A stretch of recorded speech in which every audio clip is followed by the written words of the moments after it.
Hello guys, आज जो हम टॉपिक करने जा रहे हैं आप स्क्रीन पर देख सकते हैं। उसका नाम है मेजर्स ऑफ डिस्पर्जन।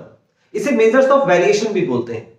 तो स्टूडेंट, अगर मैं इस टॉपिक को आपके सामने थोड़ा सा इलेबोरेट करूं तो दो सेक्शन में है। एक थ्योरिकल सेक्शन जो थोड़ा समझने में आसान नहीं होता बच्चों के लिए, और एक न्यूमेरिकल सेक्शन होता है जो कि इजी टू कनेक्ट होता है, क्योंकि न्यूमेरिकल के अंदर आपको लगता है हाँ मुझे गिवन डेटा है, आपको सिर्फ और सिर्फ उस डेटा से क्या करना है, आपको उसे एक स्पेसिफिक रूट के साथ चलना है, आपको रूल लगाना है और उस रूल के बाद आपका आंसर आ जाएगा। ये न्यूमेरिकल एनालिसिस है। लेकिन आप बच्चे जो है वो मोस्टली दिमाग में सोचते हैं कि जब हमने इससे प्रीवियस जो चैप्टर था जिसका नाम था मेजर्स ऑफ सेंट्रल टेंडेंसी, जब हमने सेंट्रल टेंडेंसी पढ़ा और उसके बाद हमने सेंट्रल वैल्यू या एवरेज वैल्यू निकालना सीख लिया, तो अब ऐसा क्या बच गया कि डेटा को फिर एनालाइज करने की जरूरत पड़ गई। तो मैं आपको ऑफ द थ्योरी जाके एक सिंपल सा एग्जांपल बताता हूं। देखो, आप सबके घर पे पानी यानी वाटर सप्लाई तो जरूर होगा। अगर अगर आप देखते हो तो वाटर सप्लाई दो तरीके से आपके यहां पर होता है। या तो फिर गवर्नमेंट आपके यहां पर वाटर सप्लाई करती है, या फिर ग्राउंड वाटर से आप उसे कंज्यूम करते हैं, इनटेक करते हैं। सिंपल है। यानी कि गवर्नमेंट ने आपको एक स्पेसिफिक वाटर को फिल्टर करके आपके घर तक पहुंचाया, लेकिन आपको लगता है कि अभी भी इसमें फिल्टरेशन बाकी है, अभी भी ये इतना प्योर वाटर नहीं है। तो आप अपने घर में एक आरओ लगा देते हो और उसे दोबारा डबल फिल्टर करते हो। यानी कि जो वाटर पहले ही फिल्टर होकर आपके पास आया है उस वाटर को दोबारा आरओ में फिल्टर करते हो और फिर पीते हो, तो आपको ज्यादा प्योर वाटर मिलता है। ये एक एग्जांपल है। सेम एज इट इज यहां पर भी स्टेटिस्टिक्स में भी डेटा जो है उसको सबसे पहले सेंट्रल वैल्यू से हम एनालिस करते हैं और ये देखते हैं कि भैया सेंट्रल वैल्यू यानी कि सेंट्रल पे डेटा कहां तक है, उसकी एक रिप्रेजेंटेटिव वैल्यू क्या है, जो कि आपने लास्ट टॉपिक में जरूर पढ़ा होगा। सेंट्रल वैल्यू पढ़ के आए हैं तभी आप डिस्पर्जन तक आए। अगर आपने वो टॉपिक नहीं पढ़ा है तो प्लीज सबसे पहले वो टॉपिक जो कि अवेलेबल है यहां पर इस चैनल पर अवेलेबल है, जाकर आप देख सकते हैं। पहले सेंट्रल वैल्यू के वीडियोस को देखें, उसमें मीन मीडियन मोड जो बहुत कॉमनली सेंट्रल वैल्यू एवरेज निकालने का तरीका है वो पहले समझे कि उसमें क्या कॉन्सेप्ट लगा है ना। न्यूमेरिकली तो आपको आता है, थ्योरिकल भी समझे। ओके, उसके बाद वो एक बार फिल्टरेशन हो गया, जैसे कि आपके घर में पानी आया है, वाटर सप्लाई हुआ है और वो फिल्टर होके आया है, ठीक है ना। उसके बाद आप डबल फिल्टर कर रहे हैं उसे, वो डिस्पर्जन का काम है। डिस्पर्जन यानी कि डिस्पर्स करना यानी वेरिएशन करना, ये बताता है कि जो सेंट्रल वैल्यू से है बाकी के जो भी आइटम्स या ऑब्जर्वेशंस है वो कितना वेरी कर रहे हैं, कितना दूरी पर है, उनके बीच में कितना ज्यादा झुकाव है। अगर मैं ग्राफ या कर्व के फॉर्म में बोलूं कि कितना झुका हुआ है, तो इसको अगर मैं डेफिनेशन वाइज इस मीनिंग वाइज देखूं तो क्या है मीनिंग, ये है it is quite possible to have, ये मीनिंग लिखा है मैंने, सिर्फ डेफिनेशन नहीं है। It is quite possible to have two or more sets of observation with the same average. ये बहुत पॉसिबल है कि दो या दो से ज्यादा सेट ऑफ ऑब्जर्वेशन का एवरेज सेम आएगा, ये बहुत पॉसिबल है। यानी कि एवरेज मैं किसे बोल रहा हूं, मीन को, मीडियन को, मोड को, एक्सेट्रा, इन सबको एवरेज बोला जाता है। ये पॉसिबल है और इसका एग्जांपल भी मैंने नीचे लिखा है। तो अभी पेशेंस रखिए, मैं सारी बातों को डिटेल करूंगा, बस सुनते जाइए, मेरी बात सुनते जाइए और अपने दिमाग में प्रोसेस करते जाइए कि डिस्पर्जन क्या होता है। कहता है but still differ considerably in the variability of their measurement about the average. यानी कि उनका सेंट्रल वैल्यू तो सेम आएगा लेकिन डेटा डिफरेंट हो सकता है। तो अब उसको कैसे हम समझें, उसको कैसे एनालिसिस करें, क्योंकि स्टैटिस्टिक्स का मतलब होता है ऑथेंटिक एनालिसिस करना। यहां तो एनालिसिस करना हमारा गड़बड़ा जाएगा, हमने तो रॉन्ग एनालिसिस कर लिया डेटा को। जैसे कि उसके तीन एग्जांपल्स आपको दे रखे, एक है सेट ए। सेट ए के अंदर अगर आप देखोगे तो इस तरीके से डेटा लिए गए हैं जिनकी वेरिएबिलिटी 0 है, उनके बीच में कुछ भी चीज बढ़ या घट नहीं रही है। वेरिएबिलिटी को बढ़ना या घटना कह सकते हो, उनकी वेरिएबिलिटी 0 है। यहां पर हर बार ऑब्जर्वेशन में 10 ही आ रहा है, ठीक है।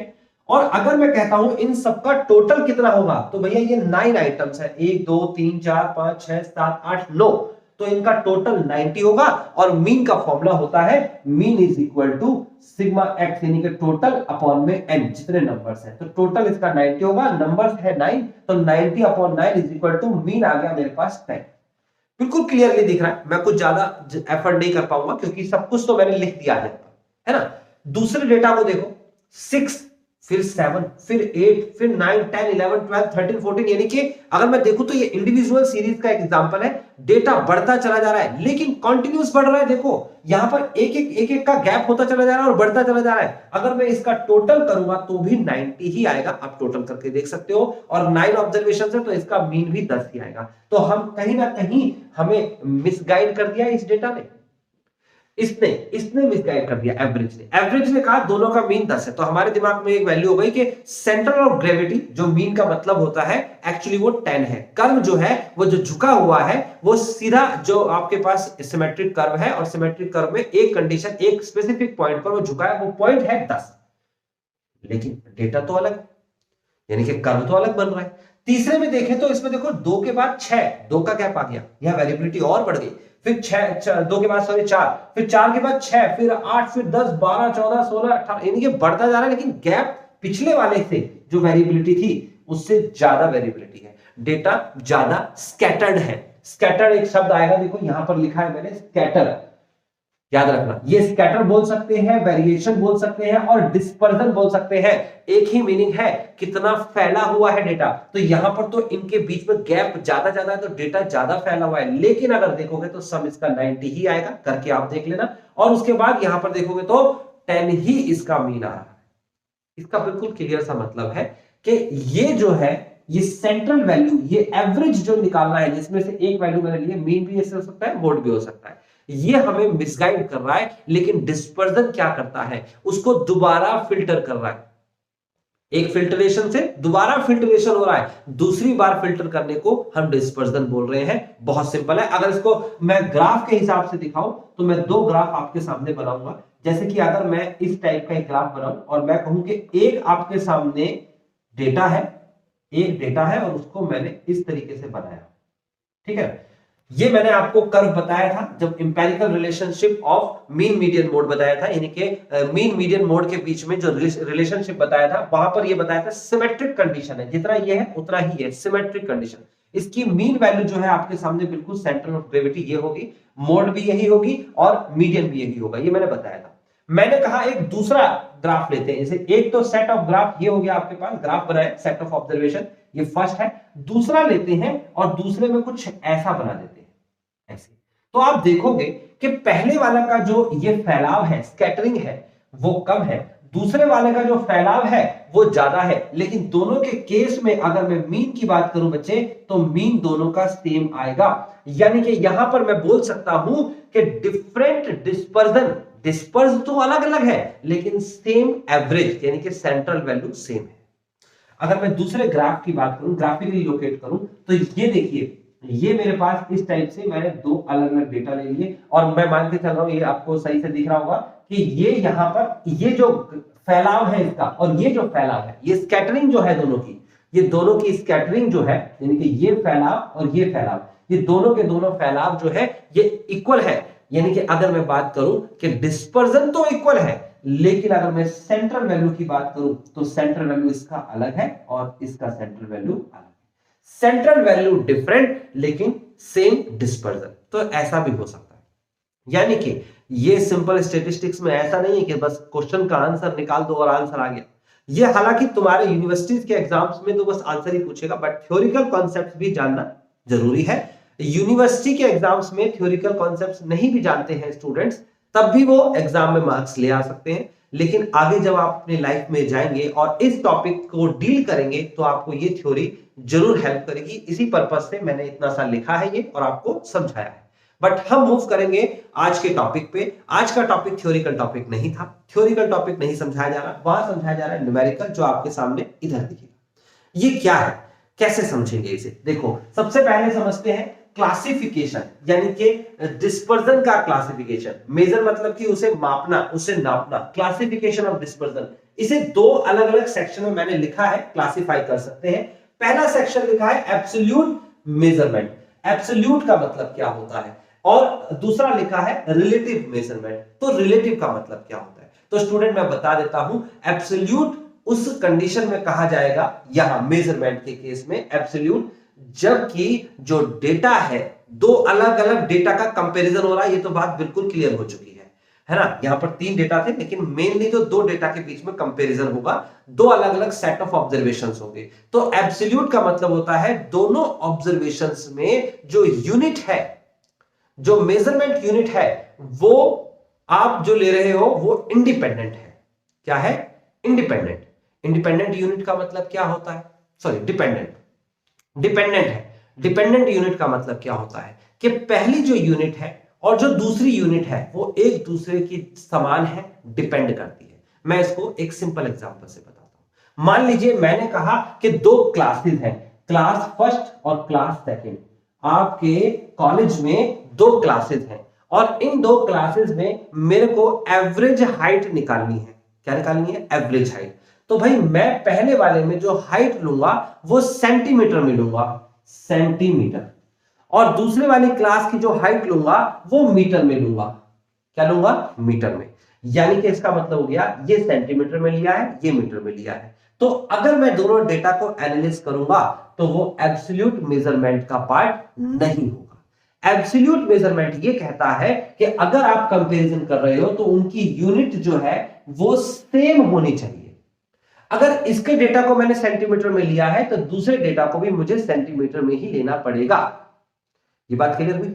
सेम यूनिट है, यानी कि डिपेंड ऑन द यूनिट, यानी कि ये यूनिट इस पर डिपेंड करती है और ये यूनिट इस पर डिपेंड करती है, ये इंडिपेंडेंट नहीं है। तो यानी कि अगर मैं कहूं एब्सोल्यूट मेजरमेंट क्या होता है sir? It's depend on unit. और अगर मैं कहूं रिलेटिव मेजरमेंट क्या होता है? It is independent of unit. जो मैंने पहले से बोल दिया था ना गलती से, ये है इंडिपेंडेंट ऑफ यूनिट। इंडिपेंडेंट मतलब ये डिपेंड नहीं करता। एक डेटा को आप सेंटीमीटर में ले लो, दूसरा मीटर में ले लो, फर्क नहीं पड़ता, क्योंकि ये है आपके पास रिलेटिव मेजरमेंट। तो दोनों में फर्क पता लगा, dependent on unit, independent of unit, यानी कि इसे कहते हैं फ्री ऑफ यूनिट। यूनिट के लिए फ्री है, यूनिट इसके लिए कोई मायने नहीं रखता। एक तरफ हाइट का डेटा ले लो, एक तरफ वेट का डेटा ले लो, एक तरफ मार्क्स का डेटा ले लो, एक तरफ किसी और चीज का डेटा ले लो, वहां यूनिट मेजरमेंट का मायने नहीं रखता, क्योंकि ये कंपेरेटिव है, इसे कंपैरिजन करेंगे। रिलेटिव का मतलब कंपैरिजन हो रहा है ना। चलो, तो इसमें टॉपिक क्या क्या है स्टूडेंट्स? इसमें पहला टॉपिक का नाम है रेंज, देखो आपके सामने लिखा है। दूसरा टॉपिक है क्वार्टाइल डेविएशन, फिर मीन डेविएशन, फिर स्टैंडर्ड डेविएशन। 4 मेन टॉपिक मैंने आपके सामने यहां लिखे हैं। और यहां पर टॉपिक जो दे रखा है स्टूडेंट, ये है आपके पास कोएफिशिएंट, जो वो रेंज है इसका नाम हो गया coefficient of range. Quartile deviation है, इसका नाम हो गया quartile coefficient of quartile deviation. Mean deviation, coefficient of mean deviation, standard deviation और कोएफिशिएंट ऑफ स्टैंडर्ड डेविएशन। बच्चे ये जो है क्लासिफिकेशन है।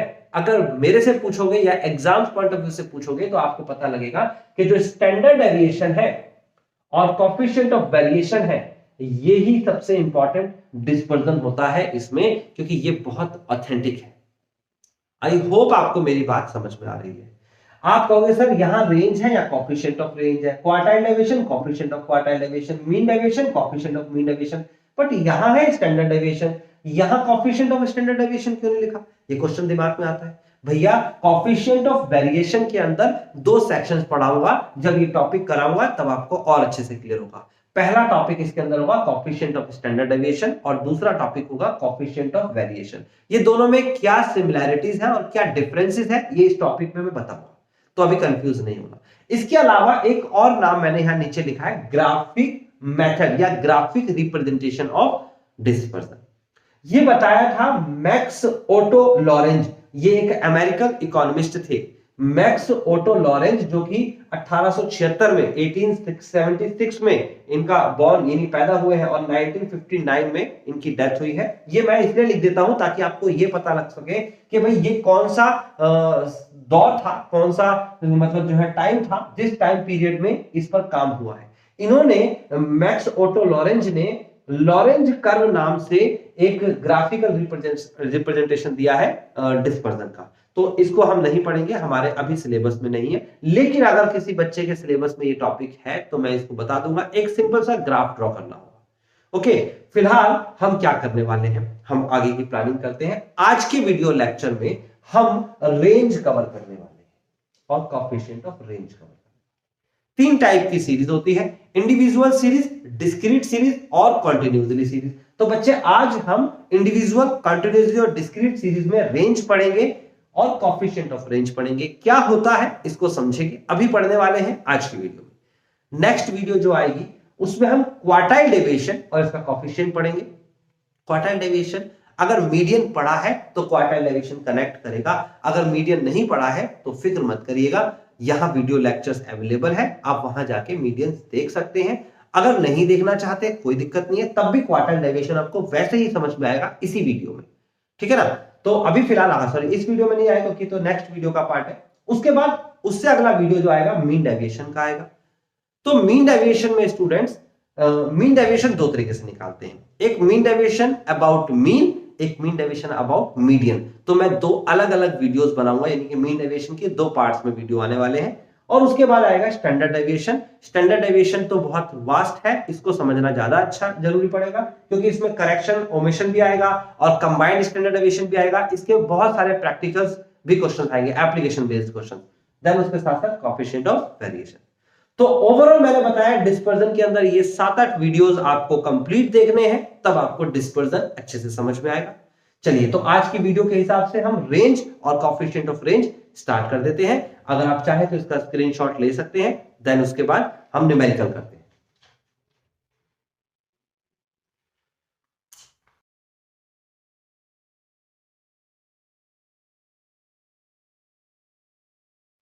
तो जैसा कि स्टूडेंट अब आप देख सकते हैं कि मैंने आपके सामने न्यूमेरिकल 3 अलग अलग सीरीज के लिखे हैं।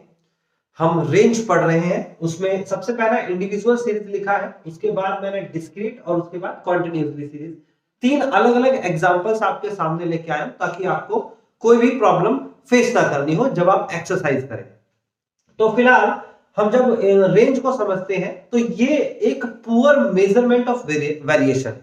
वेरिएशन में जो मैंने बताया है इस सीरीज में आप पढ़ेंगे, इस आगे वीडियो लेक्चर्स में आप देखेंगे कि 4 मेजर नाम आपको मिलेंगे, एक रेंज, एक क्वार्टाइल डेविएशन, एक मीन डेविएशन, एक स्टैंडर्ड डेविएशन। उन चारों में सबसे पुअर मेजरमेंट जो है वो रेंज का ही होता है। क्या है range? Range of the set of data, range क्या है? सेट ऑफ डेटा है, is defined as the difference between the largest and the smallest. यानी कि लार्जेस्ट जिसे हम L से रिप्रेजेंट करेंगे और स्मॉलेस्ट जिसे हम S से रिप्रेजेंट करेंगे, इन दोनों का डिफरेंस ही रेंज कहलाता है। मेरे पास इंडिविजुअल सीरीज है, find the range and the coefficient of range. दो चीजें पूछी जा रही हैं, एक रेंज पूछा जा रहा है और एक कोएफिशिएंट पूछा जा रहा है, ठीक है। रेंज और कोएफिशिएंट में डिफरेंस कितना होता है? सर ये होता है यूनिट फ्री और ये होता है यूनिट फ्री और इसमें यूनिट कंसीडर करनी होती है। बट हम यहां पर इस पर बहस नहीं करने वाले कि कोएफिशिएंट्स और इसमें डिफरेंस क्या है, ये मैंने अभी थ्योरेटिकली थोड़ा सा डिफाइन कर दिया था, है ना। इंडिपेंडेंट ऑफ डेटा और डिपेंडेंट ऑफ डेटा, ठीक है। डेटा मतलब यूनिट। फिलहाल मेरे पास सिंपल एक क्वेश्चन दे रखा है और मुझे रेंज निकालने के लिए पूछेगा। बहुत सिंपल है, मैं सॉल्यूशन में लिख दूंगा range is equal to, formula है आप भी लिखिए, लार्जेस्ट यानी कि सबसे बड़ा माइनस स्मॉलेस्ट। ये फॉर्मूला आपके सामने तैयार हो चुका है, बस आंसर निकालना बाकी है। कितना आसान है। लार्जेस्ट वैल्यू क्या है हमारे पास? लार्जेस्ट वैल्यू इसमें अगर देखेंगे तो मुझे दिख रही है 82 और स्मॉलेस्ट वैल्यू क्या दिख रही है? स्मॉलेस्ट वैल्यू मुझे दिख रही है 50, लास्ट में 50। तो अगर इन दोनों को घटाएंगे तो कितना आ जाएगा? ये आ जाएगा 32। ये मेरा आंसर आ गया है, ये है रेंज का आंसर, रेंज। तो अगर आपसे कोई पूछेगा कि इस डेटा इंडिविजुअल सीरीज में रेंज क्या है, 32 है, फॉर्मूला याद रखना, आंसर आ जाएगा। दूसरा कोएफिशिएंट, कोएफिशिएंट ऑफ रेंज। तो कोएफिशिएंट ऑफ रेंज भी पूछा है इसके अंदर, ये रहा कोएफिशिएंट ऑफ रेंज। ये होता है लार्ज माइनस स्मॉल अपॉन में लार्ज प्लस स्मॉल। कितना सिंपल है, फॉर्मूला ही तो है। आप लिखेंगे इसकी वैल्यू, लार्ज की वैल्यू कितनी थी अभी तो निकाली हमने, 82 माइनस 50 अपॉन में 82 प्लस 50। और स्टूडेंट जब हम इसे सॉल्व करेंगे तो हमारे पास आंसर आएगा, ऊपर तो आएगा 32 और नीचे आएगा आपके पास 2 और प्लस 13। यानी कि जब इसे सॉल्व करने लग जाएंगे तो इसे सॉल्व कर लेते हैं, 32 डिवाइड बाय 132। वैसे कैलकुलेटर अलाउड है तो कैलकुलेटर से सॉल्व करिएगा, मैं ऐसे ही कर देता हूं। तो ये हो जाएगा 16, ये हो जाएगा आपके पास 2 छक्के 12 और 2 छक्के 12, फिर कट जाएगा 33, फिर कट जाएगा 8। तो 33 को डिवाइड करेंगे 8 से तो पॉइंट लगेगा, 0 लगेगा, ये आएगा 2 टाइम्स 66, घटाएंगे तो 4 आएगा और आएगा आपके सामने 1, फिर 0 लगा देंगे, फिर उसके बाद आपके सामने जाएगा 4 तिया 12 और 1, 4 से 12 13, 132, फिर आएगा 8। तो फाइनली हो जाएगा, तो 0.24 is the coefficient of range. तो मेरी बात समझ में आ गई? सिंपल सी जानी, रेंज का फॉर्मूला याद रखना है, कोएफिशिएंट ऑफ रेंज का फॉर्मूला याद रखना है, ये इकलौता फॉर्मूला हर सीरीज में चलने वाला है। हम बात करते हैं डिस्क्रीट सीरीज की। डिस्क्रीट सीरीज क्या होती है? जिसमें x के अलावा फ्रीक्वेंसी का डेटा भी होता है। ये x है, ये फ्रीक्वेंसी है। अगर मैं इसकी बात करता हूं स्टूडेंट, तो यहां पर आप देखेंगे डायमीटर, ये मेरा मेन डेटा होता है डायमीटर, इसके बारे में हम डिस्कशन करेंगे। ये फ्रीक्वेंसी है जो इसी चीज को रिपीट करती है। 130 डायमीटर वाले 3 स्क्रू हैं, नंबर ऑफ स्क्रूज। उसके बाद 135 डायमीटर वाले 4 स्क्रू हैं। तो स्क्रूज के नंबर्स जो है वो कोई डेटा नहीं होता, यानी कि फ्रीक्वेंसी एक हेल्पिंग डेटा होता है, ये मेन डेटा नहीं है। मेन डेटा ये है। तो आपको सिंपल रेंज निकालते वक्त इसे देखना है, इसको नहीं देखना है, इसका कोई लेना देना नहीं, फ्रीक्वेंसी का कोई लेना देना नहीं रेंज में। तो इसलिए तो पुअर मेजरमेंट है। तो इसका मतलब इस डेटा को अगर आप देखोगे तो सबसे छोटी वैल्यू आपको क्या दिखेगी बच्चे? यहां पर वो लिखेगी 130, ये सबसे छोटी है। और सबसे बड़ी वैल्यू क्या दिखेगी आपको? 45, 48 और 150, ये सबसे बड़ी वैल्यू। तो रेंज क्या होगी? यहां पर लिखिए range is equal to largest minus smallest, और अगर मैं इसे सॉल्व करूंगा तो 150 माइनस 130 एंड दिस इज 20, ये रेंज आ गई। कोएफिशिएंट ऑफ रेंज निकालिए, coefficient of range same formula, large minus small upon में लार्ज प्लस स्मॉल, यानी कि 150 माइनस 130 अपॉन में 150 प्लस 130, और स्टूडेंट जब इसे सॉल्व करेंगे तो आएगा 20 अपॉन में 280, है ना? सॉल्व कर लेना, ये आ जाएगा 1 अपॉन में 14, और जो भी आंसर आएगा डेसिमल में यहां लिख लेना। नेक्स्ट कंटिन्यूअसली सीरीज की बात करेंगे, सेम प्रोसेस, फ्रीक्वेंसी का इसमें कोई लेना देना नहीं है। तो सबसे मार्क्स देखेंगे, सबसे छोटी संख्या 10 है और सबसे बड़ी संख्या 60 है। तो यहां पर भी अगर मैं दिखाऊं आपको लिख के, तो रेंज इज इक्वल टू, मैं यहां फॉर्मूला अब नहीं लिख रहा हूं, सेम फॉर्मूला है, यही वाला फॉर्मूला लगेगा, लार्ज माइनस स्मॉल, तो यानी कि 60 माइनस का 10, final answer 50, 50 is the range. उसके बाद कोएफिशिएंट ऑफ रेंज की बात करेंगे, तो कोएफिशिएंट ऑफ रेंज हो जाएगा लार्ज माइनस स्मॉल यानी कि 50, फॉर्मूला भी सेम लगेगा यही वाला। उसके बाद लार्ज प्लस स्मॉल यानी कि 70, सॉल्व कर लेंगे, यहां पर आंसर है। तो कितना इजीली समझ में आ गया। एक छोटी सी बात कह के इस न्यूमेरिकल कॉन्सेप्ट्स को फिनिश करूंगा स्टूडेंट, वो ये है कि अगर ये सीरीज जो दिख रही है आपको, ये सीरीज है आपके सामने एक्सक्लूसिव सीरीज, इसमें ये 20 एक्सक्लूड होता है, ये 30 एक्सक्लूड होता है, इसमें इसे एक्सक्लूसिव सीरीज कहते हैं। अगर क्वेश्चन में पेपर में इंक्लूसिव सीरीज दे रखी होगी, आप जब इसी वीडियो लेक्चर के डिस्क्रिप्शन पे जाएंगे तो वहां पर मैं आपके लिए इसी से रिलेटेड एक्सरसाइज मेंशन जरूर करूंगा, उसमें 2, 4, 5 क्वेश्चन होंगे। तो उसमें एक क्वेश्चन जरूर होगा और वो क्वेश्चन होगा इंक्लूसिव सीरीज का, यानी कि यहां पर मान लीजिए यहां पर 19 लिखा है, 20 की जगह क्या लिखा है बेटा? 19, और यहां पर 20 लिखा है, यहां पर 29 लिखा है, यहां पर 30 लिखा है। इसका मतलब ये 19 है, यहां खत्म हो जाता है 19 पे और 20 से शुरू होता है।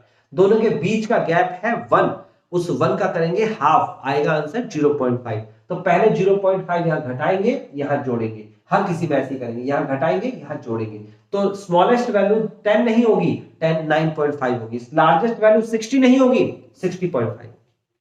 तो याद रखना, जब भी कभी कोई स्टैटिस्टिक्स का कोई भी मेजरमेंट कर रहे हो, कोई से भी, चाहे सेंट्रल टेंडेंसी है या आपके सामने डिस्पर्जन है या कोई भी मेजरमेंट कर रहे हो, तो कभी भी इंक्लूसिव सीरीज आ जाए तो उसे एक्सक्लूसिव सीरीज में कन्वर्ट करना। आप कहोगे सर इस वीडियो लेक्चर में समझ नहीं आ रहा, ये एक्सक्लूसिव और इंक्लूसिव सीरीज क्या होती है?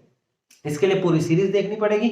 मैंने इस सीरीज के चैप्टर को कराया है, आई थिंक मीडियन वाले टॉपिक में मैंने प्रॉपरली कराया है इंक्लूसिव, और second part, median part second में कराया है, लास्ट में कराया है कि इंक्लूसिव सीरीज और एक्सक्लूसिव सीरीज क्या होती है, जहां तक मुझे याद है। अगर उसमें नहीं होगा तो आप चेक कर लेना, बाकी प्लेलिस्ट में कहीं और मिलेगा, ठीक है ना। फिलहाल आज के वीडियो लेक्चर को यहीं फिनिश करते हैं। अगर आपने इस वीडियो को यहां तक देखा है, इसका मतलब आप वो स्टूडेंट्स हैं जो मार्क्स लेके आना चाहते हैं वीडियो के जरिए आप टॉप करना चाहते हैं, आपको कोई ऑफलाइन कोचिंग्स या लेक्चर्स वगैरह नहीं चाहिए, आप इसी सीरीज से सीखकर आप मार्क्स लेके आना चाहते हैं, तो ऑफ कोर्स आप यहां तक वीडियो देख पाए हैं। अदरवाइज तो ज्यादातर बच्चे स्वैप कर देते हैं और आगे बढ़ जाते हैं। तो अगर आपने यहां तक देखा है तो मैं आपको एक छोटी सी बात और बताऊंगा। मैं आपको बता देता हूं कि ये सीरीज में डिजाइन कर रहा हूं उन सभी बच्चों के लिए जो एक स्पेसिफिक कोर्स में एनरोल करे हुए हैं। आप किसी भी यूनिवर्सिटी, स्कूल्स या कॉलेज में पढ़ते हैं, अगर आपका कोर्स कवर नहीं हो रहा है, मैंने स्पेसिफिक नाम मेंशन किया है, BCom program, BCom honours, applied mathematics, engineering mathematics, ऐसे अलग अलग जिस भी जगह पर मैथमेटिक्स और स्टैटिस्टिक्स है मैंने मेंशन किए हैं उनके लिए प्लेलिस्ट, जितनी मैं बना पाया। अगर आपके रिगार्डिंग कोर्स की प्लेलिस्ट आप नहीं देख रहे हैं, आप किसी और कोर्स की प्लेलिस्ट देख रहे हैं जिसमें टॉपिक तो यही है लेकिन कोर्स कोई और है, तो आप प्लीज मुझे मेल कर सकते हैं। मेल में आप अपनी कंप्लीट इंफॉर्मेशन दें। मेरे को कुछ बच्चों ने मेल किया है, मैंने उनसे जो है कम्युनिकेट भी किया है, लेकिन एक्चुअली वो पूरी उन्होंने इंफॉर्मेशन नहीं दी है। मेल है, पूरा मेल बॉक्स पे आप लिख सकते हैं कि आप कहाँ रहते हैं, आपका व्हाट्सएप नंबर क्या है, आप कौन से कोर्स में एनरोल है, आपके टॉपिक्स क्या क्या हैं, आप अपने रिलेटेड टॉपिक्स का पीडीएफ शेयर करें, आप कॉलेज की वेबसाइट से जाके वो डाउनलोड करके मुझे अटैच करें वो फाइल। मेल आईडी आपके लिए मेंशन है और सारी इंफॉर्मेशन जब आप मुझे देंगे तो मुझे ज्यादा सहूलियत होगी और उसको समझने में और वो कोर्स को डिजाइन करके आपके लिए उसे प्रेजेंट करने में। बाकी इसके लिए एक और बात बता दूं, बहुत सारे बच्चे मेरे ऐसे स्टूडेंट्स हैं जिनको ये नहीं पता वीडियो में नीचे आप क्लिक करते हो तो डिस्क्रिप्शन भी होता है। मैंने जब रिस्पॉन्ड लिया तो बच्चों ने ये बताया डिस्क्रिप्शन हर वीडियो का जरूर देखें, वहां पर आपके लिए बहुत यूजफुल एक्सरसाइज मेंशन की है जो कि आप फ्री ऑफ कॉस्ट पीडीएफ की फॉर्म में डाउनलोड करेंगे, एक्सरसाइज के क्वेश्चंस करेंगे, देन आपका कॉन्फिडेंस ग्रो होगा कि एग्जाम्स में आपके मार्क्स अच्छे आ सकते हैं। तो होप सो आप मेरी बात समझ पा रहे हैं। अगर नहीं समझ पा रहे हैं तो जरूर कमेंट करके मुझे बताएं कि आपको मेरी कौन सी बात अच्छे से समझ नहीं आई। मैं कोशिश करूंगा कमेंट्स के माध्यम से या वीडियो के माध्यम से आपको आपके डाउट्स जो है वो डिस्कस करने के और क्लियर भी करने के। तो आज के वीडियो लेक्चर को यहीं फिनिश करते हैं। नेक्स्ट वीडियो लेक्चर में हम पढ़ने वाले हैं क्या, एक नया टॉपिक डिस्पर्जन का जिसका नाम है क्वार्टाइल डेविएशन। Okay students,